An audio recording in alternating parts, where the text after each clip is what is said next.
bien, salut à toutes et à tous.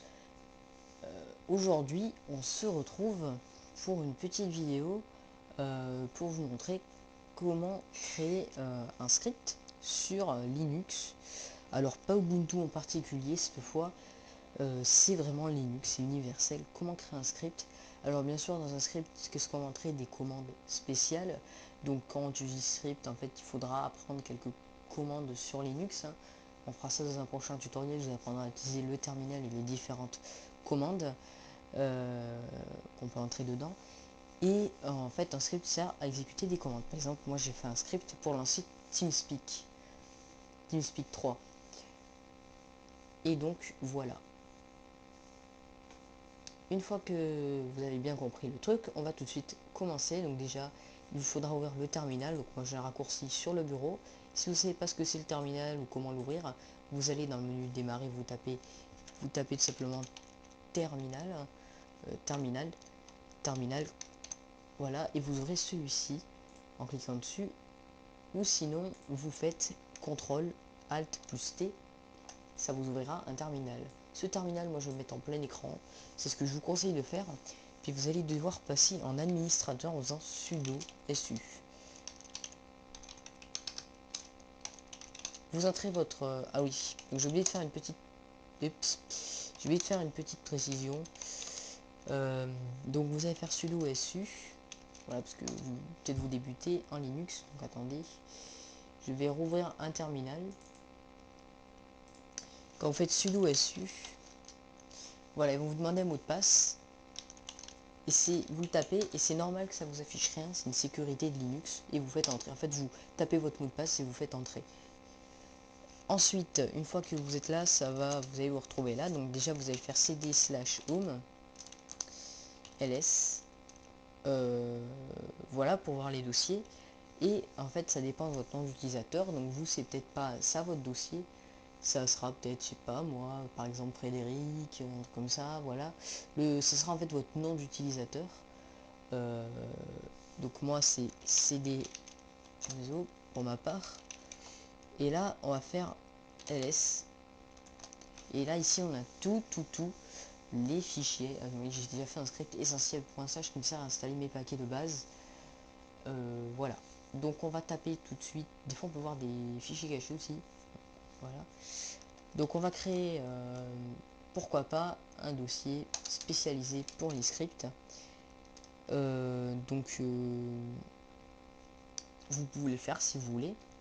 Donc en allant dans le dossier. Donc pour aller dans un dossier, c'est cd nom du dossier. Et pour créer un dossier, c'est mkdir. Et vous mettez le nom que vous voulez. Et puis après vous faites cd dedans. Et puis vous pouvez faire votre script dedans avec la commande que je vais vous donner. Déjà, pour faire un script, donc je vais clear, on va faire nano qui est l'éditeur de texte. Sinon, vous avez Guidi qui a une interface graphique, mais c'est pas ce qui nous intéresse du tout parce que Guidi, voilà, c'est pas super pour faire des scripts. Moi, je vous conseille Nano. Ou sinon, vous avez un logiciel, mais bon, ça je vais pas vous montrer, éditeur Bluefish, mais qui est plutôt fait par exemple pour programmer en HTML, etc. Donc là, nous, on va faire un script. Donc on va faire nano espace nom du fichier .sh. Donc nom du fichier qu'on veut. Donc on va l'appeler script, voilà, original, hein, point, surtout c'est très important, .sh. Vous faites entrer, vous allez atterrir sur GNU Nano, et voilà. Donc c'est un éditeur de texte en ligne de commande. Ici, vous allez taper, très important au début d'un script, ça faut que vous le reteniez, hashtag, point d'exclamation, /bin /bash. Donc je vais vous montrer à quoi ça ressemble un peu un script. Un script, ça ressemble un peu à ça. Voilà. Donc là, c'était juste un logiciel en fait.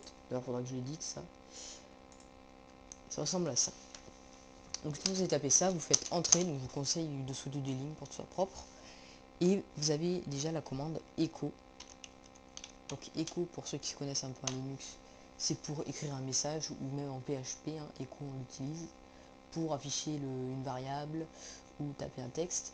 Donc echo. Vous avez aussi, je crois, print, hein. Non, il n'y a pas print par contre. Echo, par exemple, on va mettre, je sais pas moi,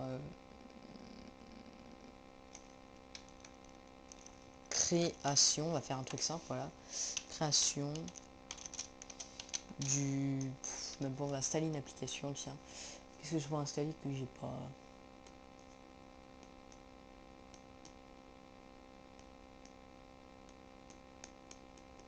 voilà, donc je sais qu'on va faire, on va faire, par exemple, voilà, création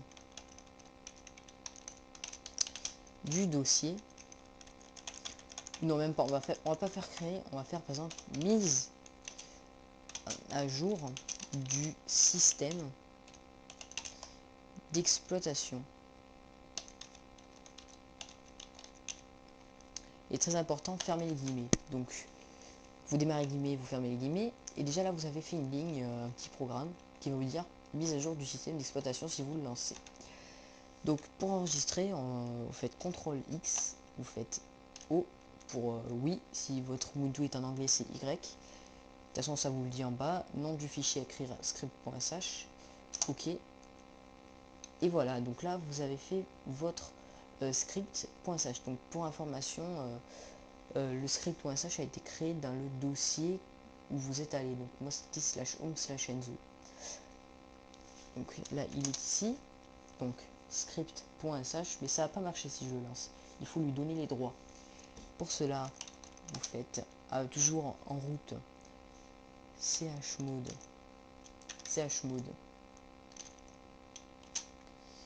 et pas chroot hein, bien sûr, plus x, le nom du fichier .sh,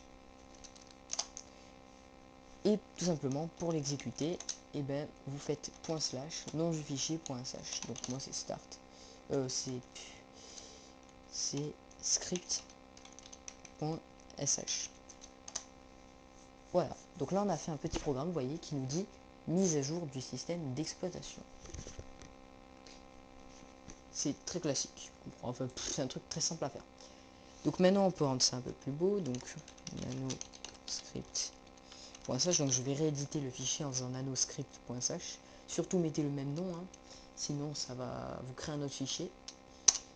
Et là, vous allez atterrir sur votre petit fichier. Et on peut faire un truc plus esthétique, par exemple, allez, on va dire 1, 2, 3, 4, 5, 6, 7, 8, 9, 10. 1, 2, 3, 4, 5, 6, 7, 8, 9, 10.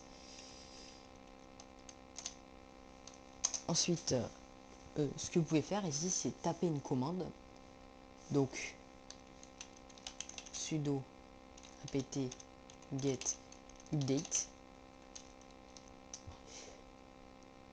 Par exemple, et après, sudo apt get upgrade. Et ensuite entre les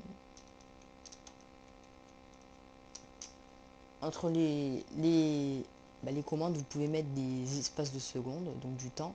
Par exemple, si je vais mettre sleep 2, donc ça va attendre 2 secondes avant de lancer sudo apt get upgrade. Et par exemple, ici je vais mettre sleep 5, puis je vais mettre echo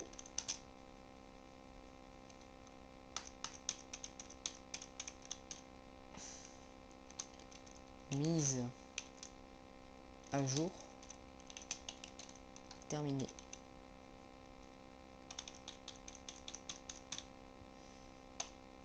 Et là, vous faites enregistrer, CTRL X, O, entrée. Et maintenant, vous pouvez lancer votre script et vous allez voir ce que ça va me donner.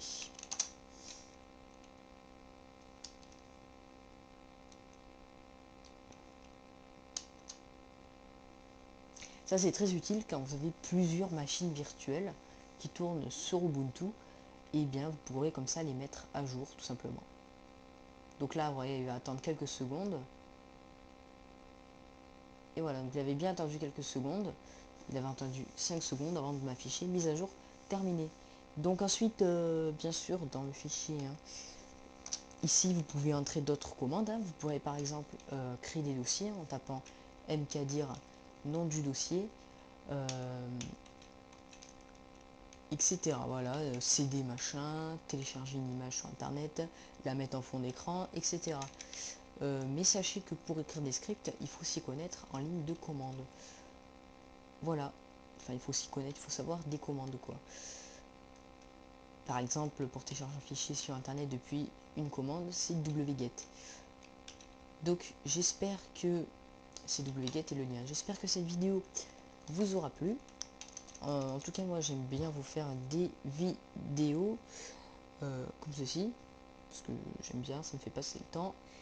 Et bien, je vais vous dire ciao et à la prochaine vidéo.